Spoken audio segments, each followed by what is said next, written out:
말씀을 보시면 그 일시라고 하는 사람을 언급하면서 크리스찬하고 소망이 이제 대화하는 그런 내용들입니다. 일시라고 하는 사람, 컨템포러리, 일시라고 하는 그 사람의 그 신앙의 내용들을 우리에게 설명하고 있는데요.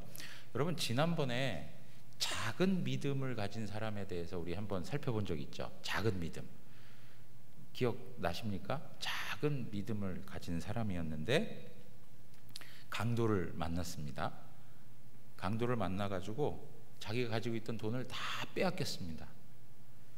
그렇지만 그러한 연약함이 있었지만 큰 은혜라고 하는 분이 등장해가지고 그 강도들이 다 도망치고 거기에서부터 다시금 힘을 얻어서 자기가 가졌던 보석만큼은 끝까지 지켰던 사람, 여러분 기억하십니까?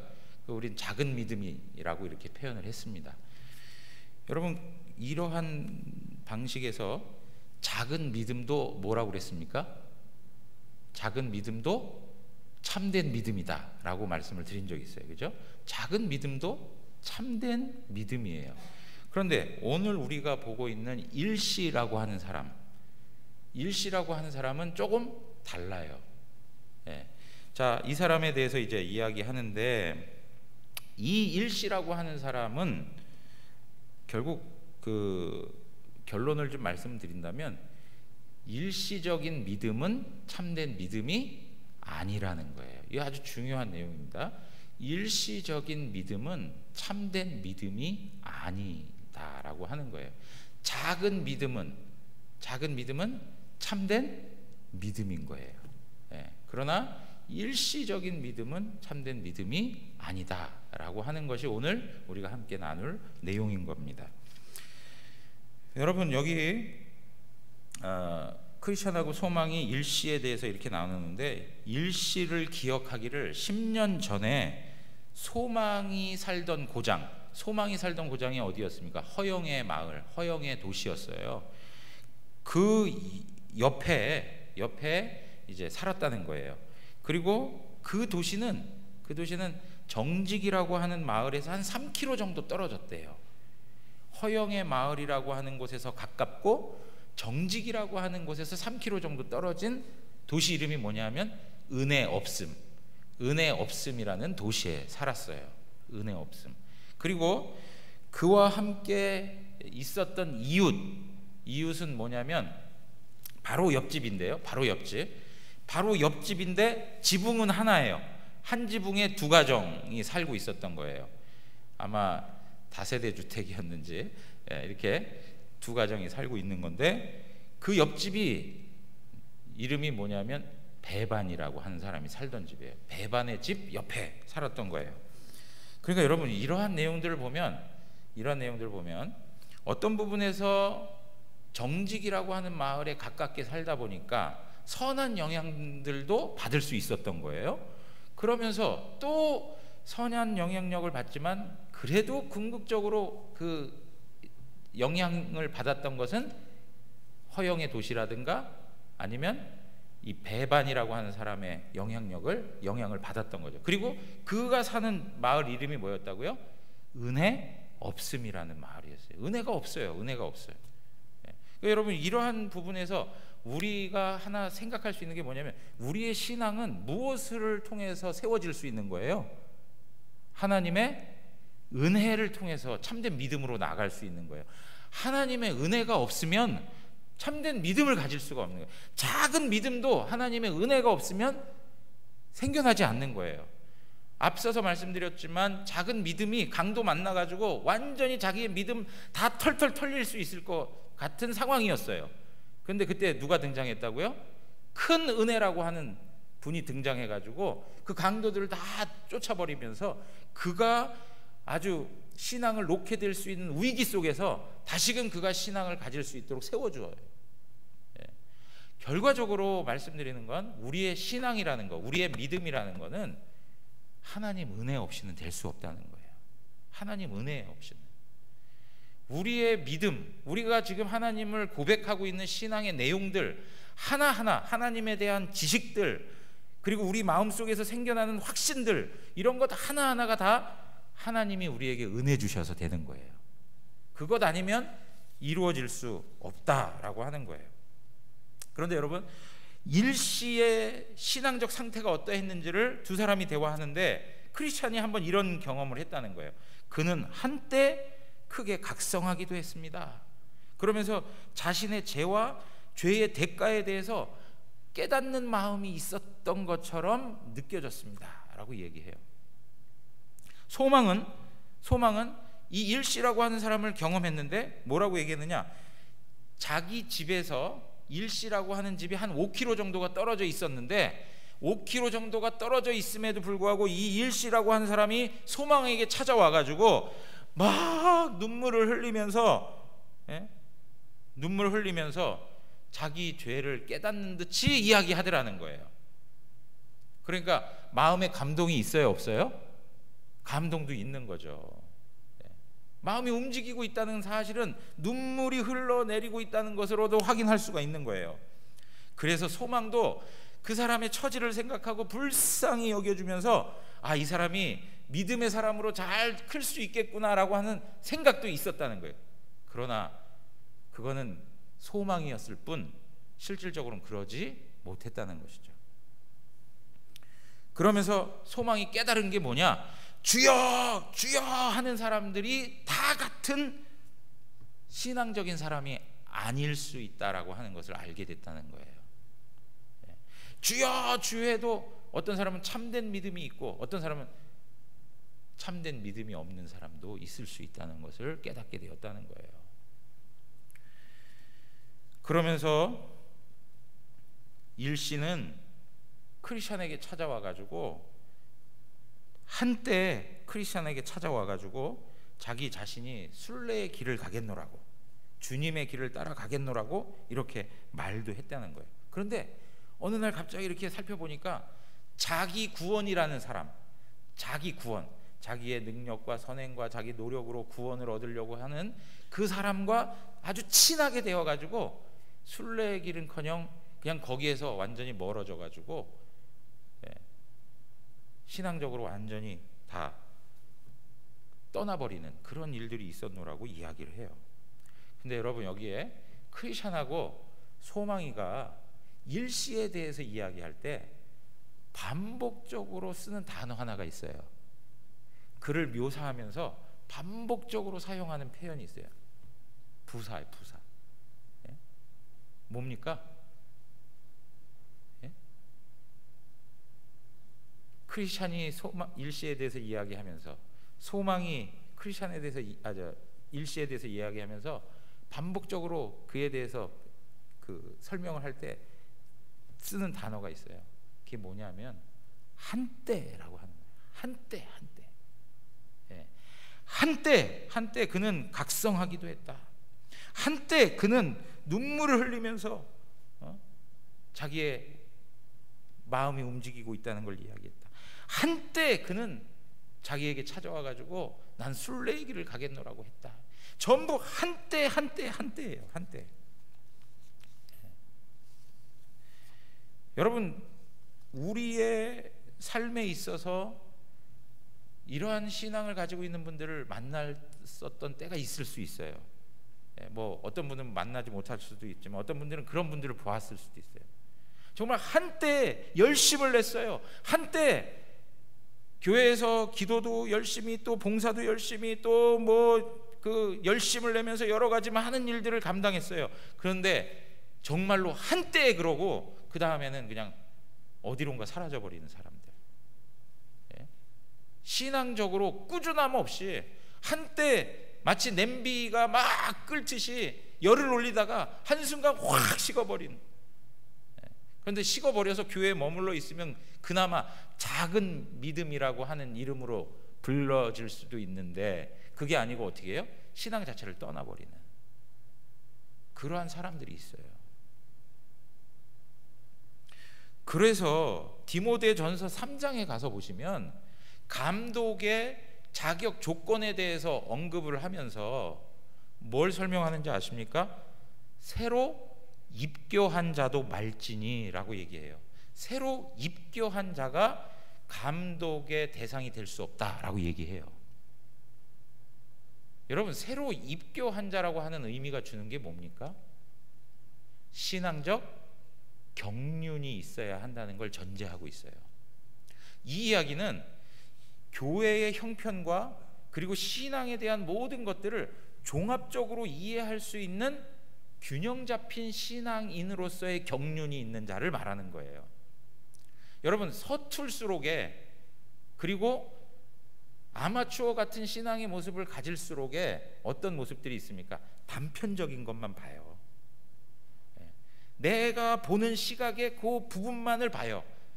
교회 전체에 대한 이해를 생각하지 못할 때가 많아요. 그러니까 새로 입교한 자는 감독의 자리에 설 수 없다라고 얘기한 거는 바로 그러한 측면에서 이야기하는 거예요. 신앙적 경륜이 있어야 된다는 거예요. 뭔가를 이해할 때 단편적이고 한 측면만 볼 것이 아니라 전체적인 종합적 이해를 가지고 교회를 말씀으로 치리해 가야 할 그런 준비됨이 있어야 한다는 걸 이야기해요.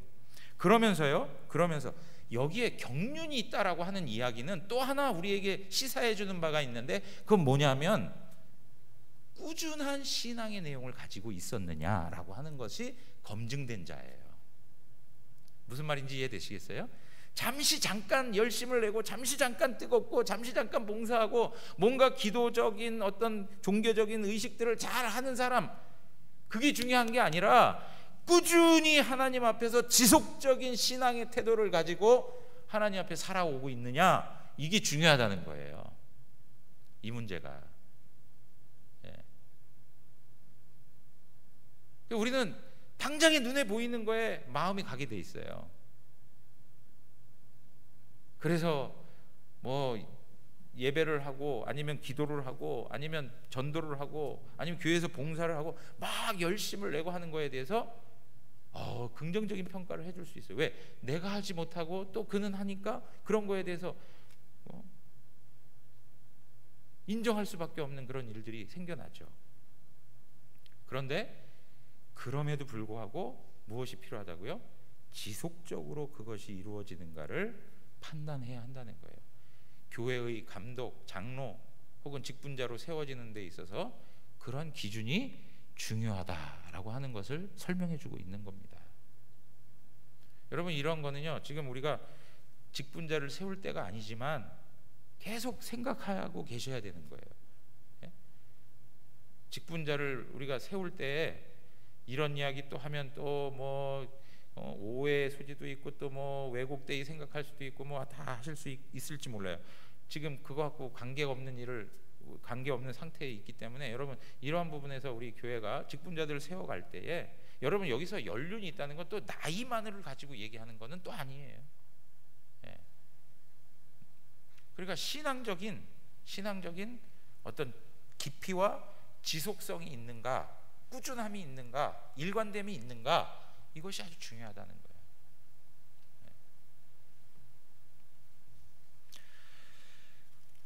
여러분, 이러한 부분에서 앞에서 말씀드렸던 것처럼 신앙이라고 하는 것은 하나님 은혜가 없어서는 안 된다라고 하는 것인데, 오늘 우리가 읽은 본문의 말씀을 보면 예수님께서 마태복음 13장에서는 하나님의 나라에 대한 비유를 언급하셨어요. 그러면서 씨 뿌리는 비유를 말씀하셨어요. 씨 뿌리는 비유. 씨를 뿌렸습니다. 씨는 무엇을 상징하죠? 하나님의 말씀을 상징하는 거예요. 하나님 말씀. 씨를 뿌렸습니다. 뿌려서 가시밭, 돌짝밭, 그 다음에 뭐죠? 길가, 그죠? 길가밭, 그리고 좋은 밭. 거기에서 열매를 맺는 곳은 오직 한 군데뿐이에요. 좋은 밭에 떨어졌을 때 30배, 60배, 100배의 열매를 맺을 수 있어요.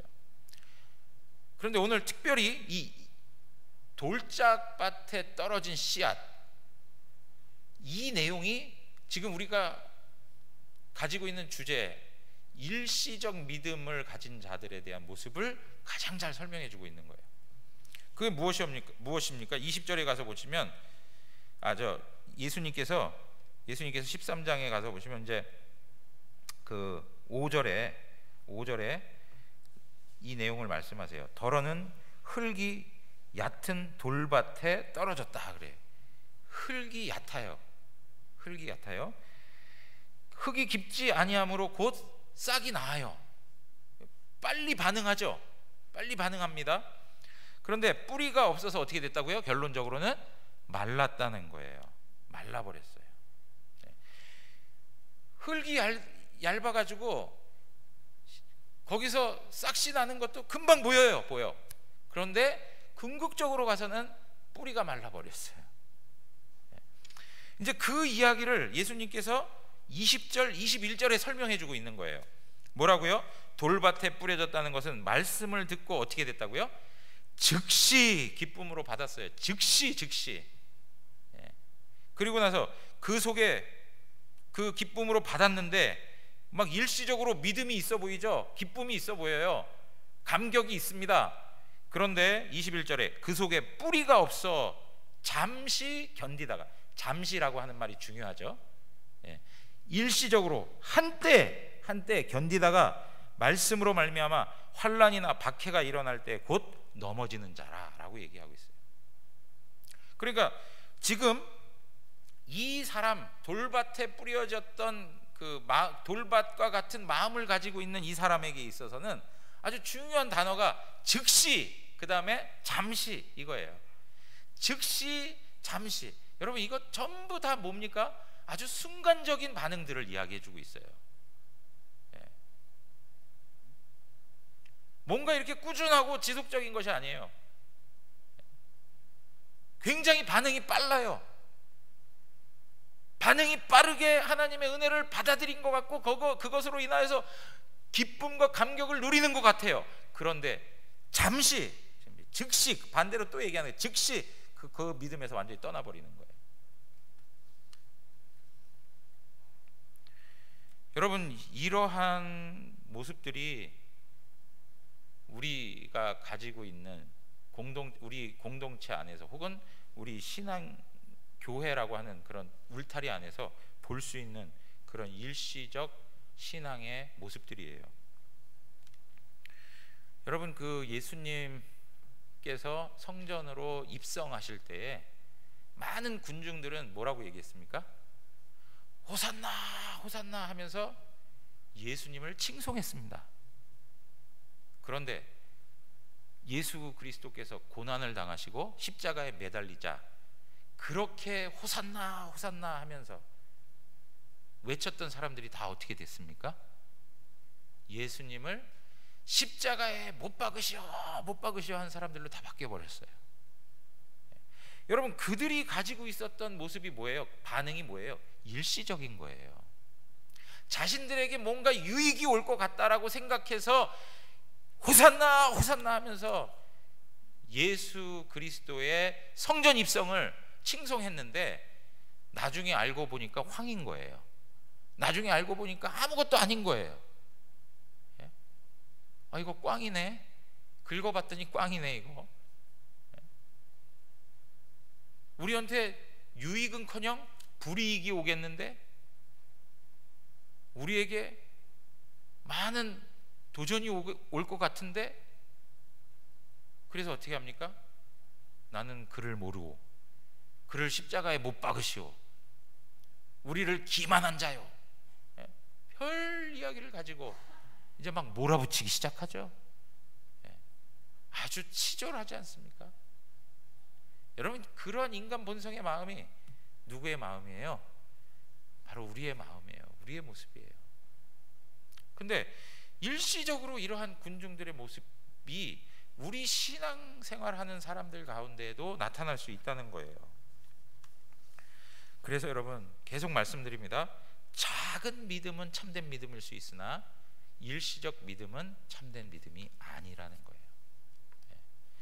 자, 이 부분에 대해서 조나단 에드워드라고 하는 분은, 여러분 기회가 되시면 신앙과 정서라는, 조나단 에드워즈의 신앙과 정서라는 책이 있습니다. 이렇게 좀 이렇게 두꺼워요. 제 기억에 한 500페이지 가량 되는 것 같은데 제 기억이 그렇습니다. 읽으시다 보면 잠이 잘 오시고, 예. 무슨 얘기 하는 거야 이거 뭐 이러고 그냥 덮으실 수도 있어요. 근데 여러분 또 아주 주의 깊게 살펴보시면 굉장히 유익을 줄 수 있는 책이에요. 요나단 에드워드가 목회를 하고 설교를 했을 때는 하나님께서 요나단 에드워드를 통해서 영적인 부흥을 일으키실 때였어요. 미국의 영적 대각성 운동을 일으키실 때 요나단 에드워드라고 하는 사람을 사용하여 그 일들을 이루어 가셨어요. 그러다 보니까 곳곳에서 영적 부흥과 영적 각성의 어떤 현상들이 막 벌어지는데, 어떤 경우에는 거기에 무엇이 포함되어 있느냐면 일시적 믿음의 형태들이 포함되어 있는 거예요. 그러니까 가짜 신앙이 마치 진짜인 것처럼 행세를 하는 그런 것들이 막 섞여 있는 거예요. 무슨 말인지 이해되시겠어요? 말씀이 지지하고 말씀이 안내하는 신앙의 형태로가 아니라 어떤 감정적인 변화만을 이야기하면서 자신들이 영적인 부흥을 경험하고 은혜를 받았다라고 하는 착각 속에 있는 사람들이 생겨나기 시작했다는 거예요. 그런 현상들에 대해서 요나단 에드워드가 참된 신앙의 정서가 뭐냐, 무엇을 우리는 참된 신앙으로 볼 것이냐 하는 내용들을 써내려간 책이 바로 그거예요. 예. 그러니까 여러분 기회 되시면 한번 살펴보시면, 우리 여기 저 식당에도 그 책이 있을 수도 있는데 한번 보시면 또 좋을 것 같아요. 그런데 요나단 에드워즈가 한 내용을 이제 간략하게 이렇게 정리해 놓으신 글들이 있더라고요. 그래서 제가 그대로 그냥 그건 좀 한번 소개하고 싶어요. 여러분 뭐냐면, 우리가 매일 말씀을 들어도 영적인 변화를 경험하지 못하는 이유가 뭐냐? 예, 요나단 에드워즈가 생각할 때 우리가 말씀을 듣는데 영적인 변화를 경험하지 못한다 이거예요. 여기서 영적인 변화라고 하는 건 그 사람의 전 인격적 변화를 이야기하는 거예요. 그거를 경험하지 못하는 이유가 뭐냐? 우리가 들었던 말씀이 단순한 지식으로 끝나고 그것이 우리의 정서로 연결되지 않기 때문이다 라고 이렇게 본 거예요. 예.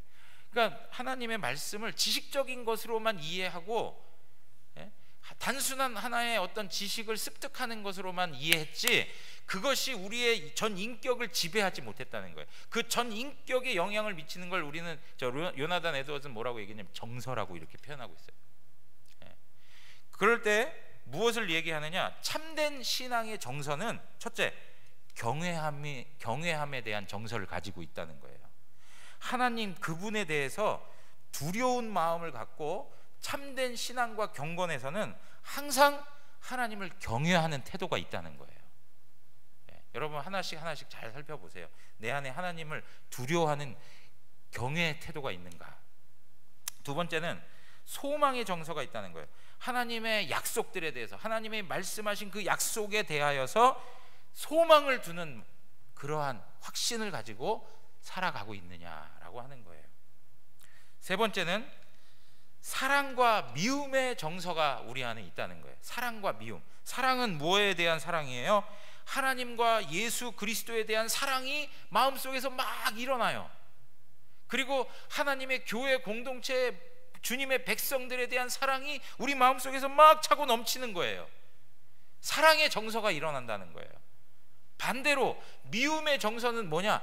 죄에 대해서 싫어해요. 죄에 대해서 미워해요. 죄를 혐오하고 죄를 이제는 지긋지긋하게 생각해요. 그런 정서가 생겨난다는 거예요. 그리고 네 번째, 거룩한 소원이 우리 마음속에서 막 일어나요. 하나님 앞에 더 거룩해지기를 원해요. 하나님의 마음으로 변화되기를 원하고 하나님의 거룩하심처럼 더 깨끗해지기를 바라요. 여러분, 이런 거룩에 대한 열망, 그것이 우리가 참된 신앙인이라고 하는 것을 설명해 주는 하나의 증거예요. 한번 생각해 보세요. 우리가 얼만큼 거룩에 대한 열망을 가지고 있는가? 하나님, 오늘보단 내일 더 하나님 앞에 거룩해지고 하나님 닮아가기를 원합니다. 내가 하나님 앞에서 죄 짓는 그 범죄함들을 생각할 때 남들이 보면 웃을 만한 야, 뭐 그런 것 가지고 마음 아파해 하는 정도로 하나님 앞에서 내 마음 가운데 찾아들는 죄에 대해서 아주 심각하게 다루죠. 여러분 그 얘기했잖아요. 하나님 앞에 더 거룩을 사모하면 사모할수록 우리의 그물망은 점점 촘촘해져요. 무슨 말인지 이해되세요? 우리의 그물망이 점점 촘촘해져 가지고 걸려드는 게 더 많아요. 그런데 거룩에 대한 열망이 없고 거룩에 대한 의식이 없으면 우리의 그물망은 간격이 너무 넓어져요. 넓어지면 뭐예요? 작은 것들은 그냥 다 그냥 빠져나가는 거예요. 여과되지 못하는 거예요. 그런 부분에서 걸러내야 될 거 아니에요? 그러니까 거룩에 대한 열망하고 그거하고 아주 밀접한 관계가 있는 거죠. 그리고 또 하나가 뭡니까? 거룩한 기쁨이 있어요. 기쁨. 세상에 어떤 환경이 좋아져서 기뻐하는 게 아니에요. 어떤 분들은 참 고달픈 인생을 살아가는데도 늘 기쁨을 이야기해요. 항상 기쁘대요. 그 어느 때보다 행복하다고 그래요. 어떤 경우에는 진짜 암으로 투병 생활하면서도 하나님 주신 은혜로 인해서 내 마음에 기쁨이 있다는 거예요. 하나님을 향한 즐거움이 있다는 거예요. 세상이 평가할 수도 없고 헤아릴 수도 없고 받아들일 수도 없는 어떤 그 기쁨이 그의 마음을 꽉 사로잡고 있어요.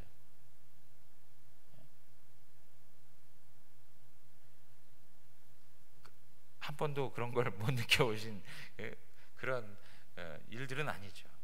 우리 안에 있어요. 다 그냥 이렇게 하나님 앞에 예배하는 것만 해도 막 기뻐가지고 하나님 앞에 기도하는 그 자리에 대해서 막 사모함이 생기고 기뻐하고 막.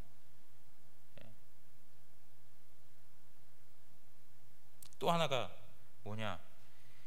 슬픔의 정서예요. 슬픔. 하나님 앞에서 슬퍼해요. 애통해요. 어떤 죄에 대해서 마음 가운데 그 상함, 마음의 상함을 얻을 때마다 굉장히 고통스러워하면서 애통하는 심령이 있어요. 정말로 하나님의 은혜에 대한 사모함이 절절히 넘쳐나는 그런 마음들이 있어요. 의에 줄이고 목마른 자처럼 애통하는 자예요. 복 있는 자가 그러한 모습이라고 말씀하고 있죠. 그래서 여러분 우리가요 신앙생활할 때 이 슬픔의 과정이 생략된 기쁨은 그건 가짜 기쁨일 수 있어요.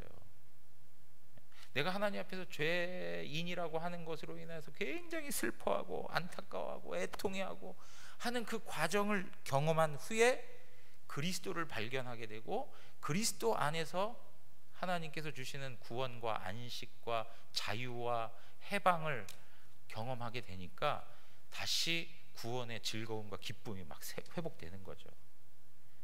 이 슬픔의 단계, 이 애통의 단계가 생략돼서는 안 되는 거예요.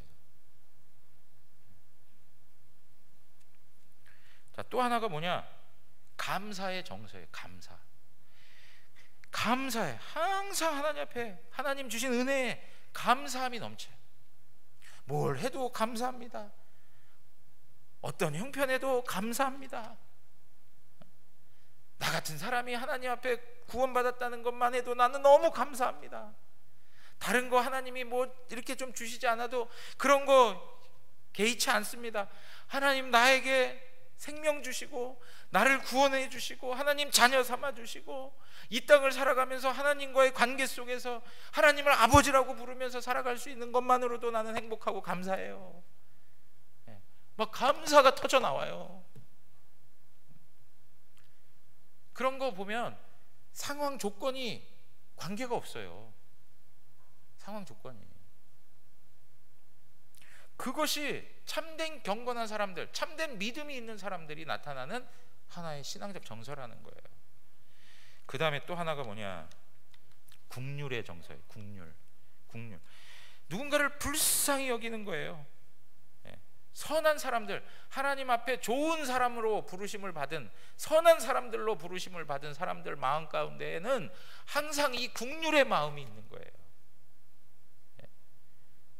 정말 더 불쌍히 여기고 더 가슴 아프게 생각하고,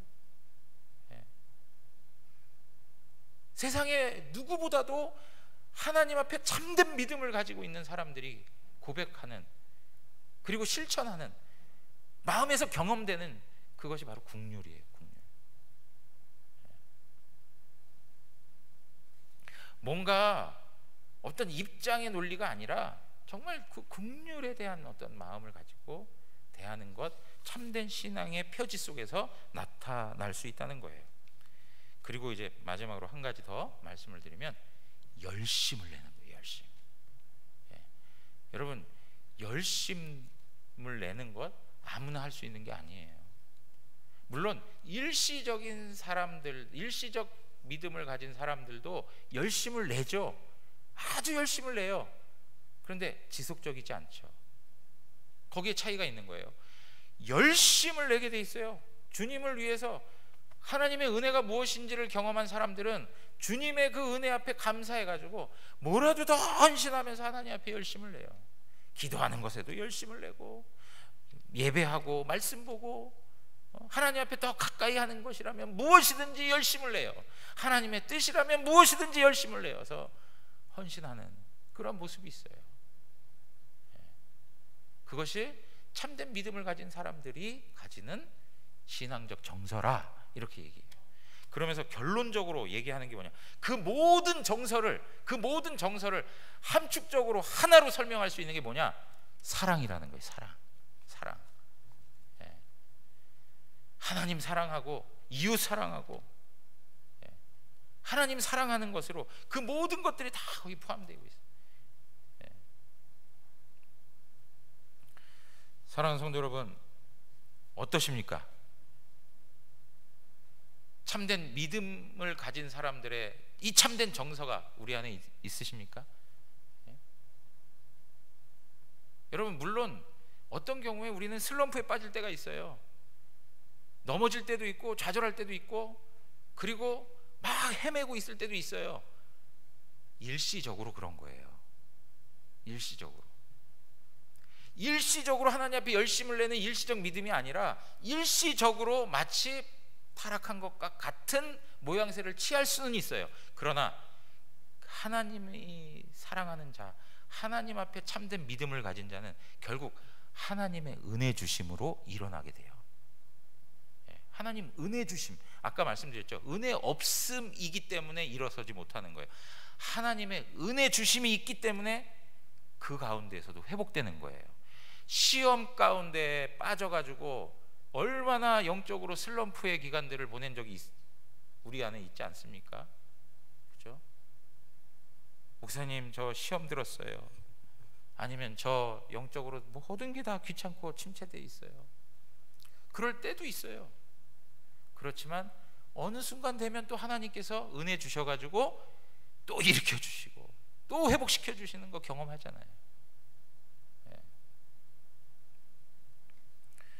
여러분, 그러면서 여기서 이제 우리가 하나 다룰 게 있어요. 뭐냐면, 소망하고 크리스찬이 이제 대화를 계속 이어가는데 무슨 이야기를 하냐면, 이렇게 타락하는 사람들의 이유가 뭐냐, 타락하는 사람들의 어떤 반응들을 설명해 주고 있어요. 그러니까 왜 이 사람들이 이렇게 타락하냐라고 하는 건데, 핵심적인 건 그거예요. 이분들이 그 이야기하는 게 네 가지로 설명을 해요. 네 가지로. 결국 이건 뭐냐면, 이 사람들이 왜 참된 신앙을 갖지 못하는가 하는 것을 설명해 주는 건데, 첫째가 뭐냐, 그들의 마음에 양심 속에서, 그들의 양심 속에서 각성이 일어나요. 그런데 그들의 마음은 진짜 변하지 않았다는 거예요. 왜 그러냐, 그들 마음 가운데 뭔가 죄책감이 막 들어왔는데 그것 때문에 막 부딪히고 하니까 그 죄책감으로 인하여서 힘들어하고 고달프고, 그것 때문에 너무 고통스러우니까 어떻게 해요? 회개하기도 하는 것 같고 죄를 깨닫는 것처럼 그런 어떤 감정을 경험할 때가 있는 거예요. 그런데 그 모든 죄책감이 다 사라지고 나면, 시간이 좀 지나가지고 사라지고 나면 어떻게 해요? 자기가 회개했던 내용들도 다 까먹고 말아버리는 거예요.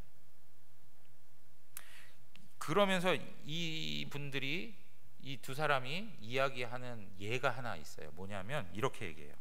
만약에 강아지, 그러니까 멍멍이 개에게 마음이 있다면, 마음이 어디 있겠습니까만은, 마음이 있다면 음식을 먹었는데 아주 불편해요. 음식 먹은 것 때문에 계속 불편한 거예요. 막 고통이 심해요. 그러니까 어떻게 해요? 그냥 토해내는 거예요. 토해내.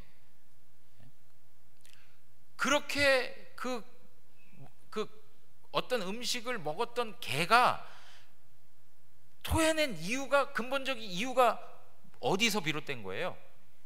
자기의 고통에서 비롯된 거예요. 자기가 너무 고통스러우니까 그냥 토해낸 거예요. 마음은 아무 관계가 없는 거예요. 아무 관계가 없어요. 단지 자기가 부딪히고 막 고통스러우니까 그 고통이 좀 면해보고자 그냥 토해내는 거예요. 그런데 그 고통이 사라지면 어떻게 돼요? 자기가 토했던 그 더러운 것까지라도 어떻게 해요? 먹는 거예요. 그래서 베드로후서 2장 20절에 이렇게 얘기해요. 참된 속담에 이르기를 개가 그 토하였던 것에 돌아가고 돼지가 씻었다가 더러운 구덩이에 도로 누웠다 하는 말이 그들에게 응하였도다 라고 얘기해요. 여러분, 우리의 신앙 속에 참된 믿음으로 그 사람들이 가지 못하는 것은 뭐냐면, 그게 은혜가 되지 못하는 건 결국에 뭐냐, 자기 자신들의 부딪힘 안에서 자기들이 토해내는 거지, 하나님하고 자기 자신들의 어떤 의지하고는 관계가 없는 거예요. 그러고 또 하나가 뭐냐, 다른 사람들의 이목을 생각하는 입장이 있기 때문에, 다른 사람의 이목이 아니면 회개할 일도 없어. 마음을 돌이킬 일도 없어요. 다른 사람의 이목이 있고 관계에 어떤 손해를 볼까봐, 사람들의 어떤 따가운 눈총이 있을까봐 겁이 나기도 하니까 자기의 그 뉘우치는 그런 마음도 표현하기도 하고, 때로는 자기가 적극적으로 주님을 위해서 가지 못하는 거예요. 왜? 다른 사람들이 그를 생각하는 이목이 있기 때문에. 세상 사람들이 다 조롱하는 그러한 입장이 있다 보니까 순례의 길을 갈 수가 없는 거예요. 세 번째는 뭐냐? 세 번째는 종교에 기대야 된다라고 하는 수치심, 그런 것 때문에 자존심이 상한다는 거예요. 무슨 얘기입니까? 종교는 아주 심약한 사람들이나 믿는 거지 라고 하는 그러한 이론처럼. 여러분, 그런 말 들으면 좋으세요, 안 좋으세요? 마음이 약한 사람들, 그 심약해가지고 말이지 종교에 기대고 살아? 그런 사람들이 있어요, 없어요? 주변에 그런 분들이 있더라고요. 사람이 말이지 강해야지, 심장이 그렇게 작아가지고, 교회 다니는 사람들 보면 다 그냥 아주 심장이 콩알만 해가지고 말이지, 심약해가지고, 뭐 그런 거에 대해서 예수 믿는다는 것 자체가 그 사람들이 봤을 때 너무나도 수준이 낮고 천하다라고 여겨지는 그 일들 때문에 온전히 돌이키지가 못하는 거예요. 사람들의 이목하고 관계된 거죠, 이것도. 결국엔 뭐예요? 자기 자신 앞에 오게 되는 두려움, 그 문제를 좀 피해보자라고 하는 것이 그가 마음속에 어떤 깨달음을 갖는 것의 이유이지, 근본적인 마음의 변화는 없다는 거예요. 그래서 이렇게 표현을 해요. 어떤 사람이 판사 앞에 서 있는 죄수와 같다라고 하는 거예요. 판사 앞에 있는 죄수, 막 두렵고 떨려요. 그 판사 앞에서는 제발 좀 용서해 주세요 하는데 마음속에서는 사실은 변화가 있어요, 없어요? 변화는 하나도 없는 거예요. 그러나 자기에게 올 형이 너무나도 과할까봐 거기에서 어떻게 해요? 어떻게 해서든지 자기 자신이 마치 깨닫는 것처럼 잘 보여가지고 형량이라도 줄이려고 하는 속셈에 그러한 태도를 취할 때가 있다는 거예요. 그가 무서워하는 건 판사를 무서워하는 게 아니고 뭘 무서워하느냐? 교수대를 무서워하는 거예요. 예. 여러분, 이 이야기를 지금 하고 있어요. 우리도 마찬가지예요. 우리가 하나님 앞에 회개하는 마음을 갖는 것 같고, 마음속에 있는 죄에 대해서 깨닫는 것 같고, 어떤 감정들이 생겨나서 눈물까지 흘릴 수도 있어요. 그런데 그게 하나님과의 관계에서 진정한 동기부여가 된 것이 아닐 수 있다는 거죠. 내 인생에 괴로움이 있고 힘들고 어렵고 하니까 이 문제에서 좀 탈피해보고자 하나님 앞에서 뭔가 모양새를 갖추려고 하는 것은 있어도 실질적으로 그 속 사람은 변화되지 않는 거예요. 지금 당장 어려우니까, 지금 당장 힘드니까 하나님 앞에 나와 엎드리는 태도를 취하는데 그 마음에 근본적인 변화가 없는 거예요. 그런 사람들을 두고 뭐라고 얘기한다고요? 일시적 믿음을 가진 자라, 이렇게 표현하고 있는 거예요. 그는 참된 믿음을 가지지, 참된 믿음이 아닐 수 있다는 것이죠. 참된 믿음이 아니라는 거예요. 여러분, 그러면서 이제 그들이 타락해가는 방식을 단계별로 쭉 설명을 해요. 그냥 이거는 그 책에 나와 있는 그대로 설명을 간단하게 드린다면 이거예요.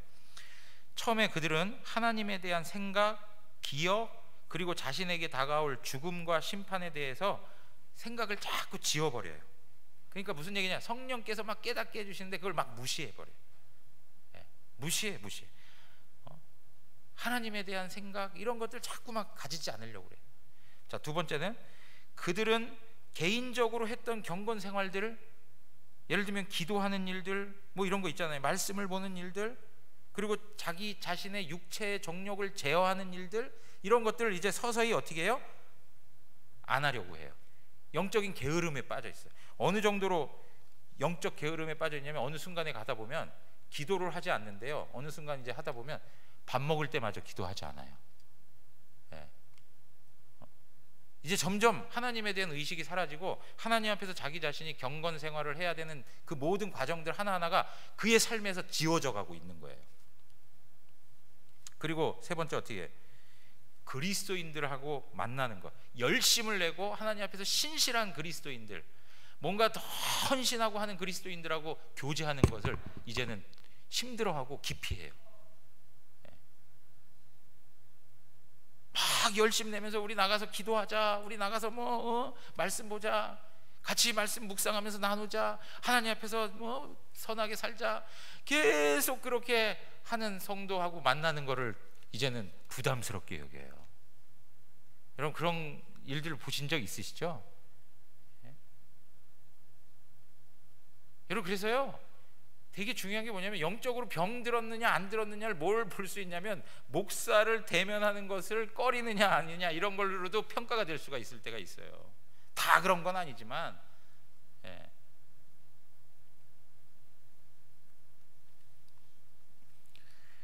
그리고 어떤 일들이 있습니까? 공적인 예배나 어떤 그런 일들을 이제 점점 등한시하기 시작해요. 예배에도 이제 점점 빠지죠. 그리고 은혜의 수단이 뭡니까? 하나님의 말씀, 성례, 기도, 이 모든 것들을 이제 소홀히 다루기 시작해요. 이제 뭐 하지 않아요, 이제 점점. 그리고 나서 다섯 번째, 뭐라고 거론하느냐? 경건한 사람들의 결점을 끄집어낸대요. 경건한 사람들의 연약함을 핑계로 삼아서 종교를 내던진다고 표현되어 있어요. 여러분, 그들에게 있어서는 어떠한 형편이, 어떤 연약한 모습들이 하나의 핑계거리로 작동하기 시작해요. 교회가 왜 이 모양이야? 아니, 목사가 왜 저 모양이야? 하는 방식으로 그들이 신앙을 버릴 수 있는 명분을 만들어가는 거죠. 여러분, 이러한 방식에 있어서 오늘날 가나안 세대라고 하는 그 세대는 엄밀하게 따지면 불신 세력이에요. 불신자예요, 불신자. 여러 가지 교회가 가지고 있는 현실들 속에서도, 여러분, 교회는요, 초대교회 이후부터 해서 문제가 없었던 적이 없어요. 여러분, 우리가 보고 있는 서신서에 있는 많은 문제들 전부 다 교회에서 벌어졌던 일들이에요. 그럼에도 불구하고 참된 믿음을 가지고 있는 사람들은 그 가운데에서도 계속 하나님의 은혜 주심을 통해 세워져 가는 거예요. 그런데 일시적 믿음을 가지고 있는 자들에게는 그런 것들이 다 핑계가 되는 거예요. 다 이유가 되는 거예요.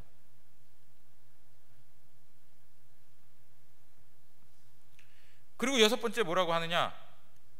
철로역정에서 말하기를 만나는 대상이 바뀌어지기 시작해요. 이제 옛날에는 성도들 만나고 교인들 만나고 했는데 이제는 점점 육적인 사람들을 만나기 시작해요. 육적인 사람들을 만나는 걸 즐거워하고 같이 노는 것을 좋아하고 죄에 대해서 자기 자신을 방임하는 그러한 상태로 빠져버리게 돼요. 그리고 일곱 번째 뭐라고 하느냐?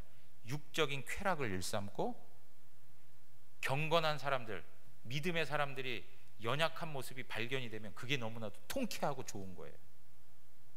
그리고 그 일로 인하여서 비난하고 교회를 박해하는 자리까지 가요. 그러면서 그들은 영적으로 완전히 마비돼 가지고 이제는 죄를 지어도 공개적으로 죄를 짓는 그러한 입장에까지 서게 되는 거죠. 그리고 그 속에서 자기 기만 속에서 그들은 그렇게 살아가는 거예요. 자기 기만의 상태에서 하나님께서 어떻게 하세요? 상실된 마음을 그대로 내버려 두시는 거죠. 사랑하는 성도 여러분, 이것이 일시적인 믿음을 가지고 있던 사람들이 신앙을 떠나게 되는 하나의 과정들로 설명하고 있는 내용들이에요. 여러분, 우리 안에 혹시라도 이러한 부분에 해당되는 모습이 있다면 정말로 하나님 앞에서 다시 한번 우리의 신앙을 내어놓고 은혜를 구하셔야 돼요. 물론 하나님이 택하시고 하나님의 자녀로 삼아 주신 분들은 다시금 그 모든 것들을 일으켜 세우세요. 다 일으켜 세우실 거예요. 하나님의 은혜를 구하십시오. 오늘 이러한 말씀을 들을 때도 그래, 내가 하나님 앞에 더 정신을 바짝 차려야 되겠구나, 내가 하나님 앞에서 더 참된 믿음을 가질 수 있도록 은혜를 구해야 되겠구나 라고 하는 마음이 생겨나는 것 자체가 뭐예요? 하나님이 은혜 주시는 거예요. 하나님 은혜 주시는 거예요. 사랑하는 성도 여러분, 어려운 현실이 있다고, 상황이 고통스럽다고 해가지고 오늘 하나님의 말씀이 말하는 것처럼 환난이나 박해가 일어날 때 넘어지고 무너지는 그러한 일시적인 믿음, 이것은 참된 믿음이 아닙니다. 참된 믿음이 아니에요. 참된 믿음일수록 상황을 넘어서지 상황에 의존하지 않습니다. 항상 기억하셔야 돼요. 참된 믿음일수록 상황을 넘어서지 상황에 의존하지 않아요. 여러분, 우리 대구 영안교회가 모든 분들이 하나님의 말씀 앞에 믿음의 뿌리를 굳게 받고 하나님의 은혜를 인해서 풍성한 열매를 맺는 교회가 되기를 바랍니다. 우리 시편 1편에 있는 말씀 읽고 말씀 마치겠습니다. 시편 1편, 우리 다 같이 일어나시죠. 다 같이 일어나셔서 읽고 찬양하도록 하겠습니다. 시편 1편입니다. 우리 한 목소리로 함께 읽도록 하겠습니다. 복 있는 사람은 악인들의 꾀를 따르지 아니하며 죄인들의 길에 서지 아니하며 오만한 자들의 자리에 앉지 아니하고 오직 여호와의 율법을 즐거워하여 그의 율법을 주야로 묵상하는도다. 그는 시냇가에 심은 나무가 철을 따라 열매를 맺으며 그 잎사귀가 마르지 아니함 같으니 그가 하는 모든 일이 다 형통하리로다. 악인은 그렇지 아니하며 오직 바람에 나는 겨와 같도다. 그러므로 악인들은 심판을 견디지 못하며 죄인들이 의인들의 모임에 들지 못하리로다. 무릇 의인들의 길은 여호와께서 인정하시나 악인들의 길은 망하리로다. 아멘. 우리 찬송가 150장 찬양하시겠습니다.